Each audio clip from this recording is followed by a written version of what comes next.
แมนหวานอื่นมีดื่มหลายหมื่นแสนบ่คือแมนคำขานที่หวานหอมรสคำหวานหวานหวนสวนประนอมสามารถน้อมจิตให้กายดีมงคลชีวิตที่10สุภาษิตาจญาวาจาวาจาที่เป็นสุภาษิตวาจานั่นหมายถึงคำเว้าที่ได้ออกเสียงที่บุคคลอื่นเข้าใจในเนื้อความได้ง่ายวาจานั่นย่อมเป็นของกลางจะดีหรือว่าจะชั่วก็แล้วแต่เจตนาของผู้เว้าจะมุ่งให้เป็นไปในสิ่งต่างๆวาจาชั่วให้ยกเอาไว้บ่ต้องกล่าวถึงส่วนวาจาที่ดีจัดว่าเป็นสุภาษิตต้องประกอบไปด้วยองค์อันเป็นคุณและปราศจากองค์อันเป็นโทษจึงจะบ่เป็นทุพภาษิตบ่มีโทษที่บัณฑิตจะเพิ่งติเตียนได้ลักษณะแห่งคำเป็นสุภาษิตนั่นองค์สมเด็จพระสัมมาสัมพุทธเจ้า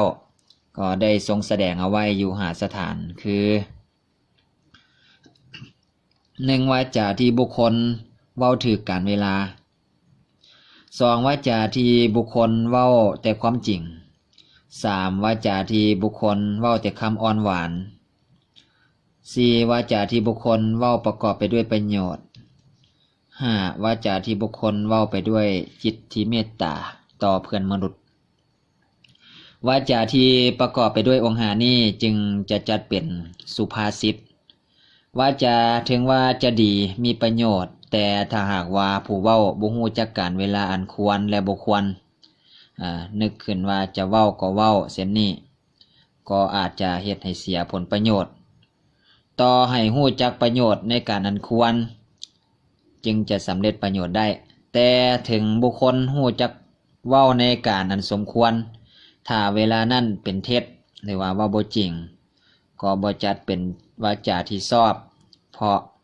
ถึงจะสำเร็จประโยชน์ก็เป็นทางที่ล่อลวงต่อให้เป็นคำสัตย์จริงแท้จึงจะจัดว่าเป็นสุภาษิตที่ควรไว้วางใจของคนทั้งหลายถึงบุคคลผู้ฮู้จักกล่าวถึกการเวลาและเป็นคำสัตย์จริงแต่กล่าวด้วยคำหยาบก็คงบ่มีผู้ที่ปรารถนาจะฟังต่อให้กล่าววาจาที่อ่อนหวานจึงจะเป็นเครื่องดูดดื่มน้ำใจคนคำเว้าถึงจะถือการทั้งจริงทั้งอ่อนหวานแต่บ่เป็นประโยชน์ก็เสียเวลาเปล่าต่อให้ประกอบด้วยประโยชน์จึงจะจัดเป็นวาจาที่ชอบวาจาถึงจะประกอบไปด้วยองค์อันเป็นคุณดังกล่าวมาแล้ว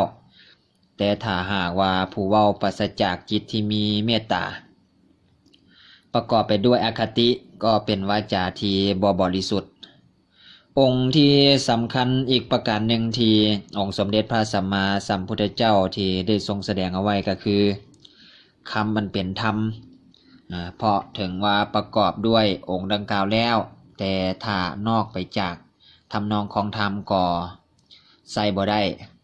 ส่วนคำเว้าอย่างอื่นถึงจะเป็นวาจาอันน่าฟัง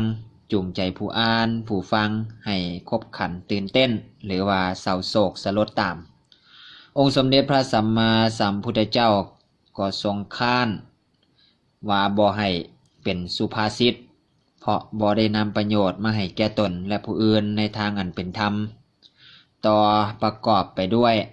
องค์อันเป็นคุณดังกล่าวแล้วจึงจะทรงอนุโมทนาว่าจะอันเป็นสุภาษิตนี้เมื่อมีอยู่ในบุคคลใดก็เป็นเหตุนำความเจริญมาให้แก่บุคคลนั้นเมื่อเว้าถึกการก็เป็นอันแสดงว่าผู้เว้าเป็นการัญญูหรือว่าผู้ฮู้จักการเมื่อเว้าความจริงก็เป็นอันแสดงว่าผู้เว้าเป็นผู้มั่นในคำสัตย์จริงเว้าอ่อนหวานก็เป็นอันแสดงว่าผู้เว้าเป็นสุภาพชนเมื่อเว้าประกอบไปด้วยประโยชน์ผู้เว้าและผู้ฟังก็บ่ไล่ผลเมื่อกล่าวด้วยความเมตตาจิตก็เป็นอันแสดงเจตนาดีของผู้เว้าด้วยเหตุนั้นพระพุทธเจ้าจึงได้ตรัสวาจาสุภาษิตจึงจัดเป็นมงคลอันสูงสุดเป็นอุดมมงคลประการหนึ่งดังสุภาษิตที่ได้กล่าวมาข้างต้นว่า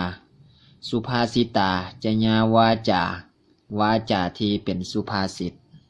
นั่นเอง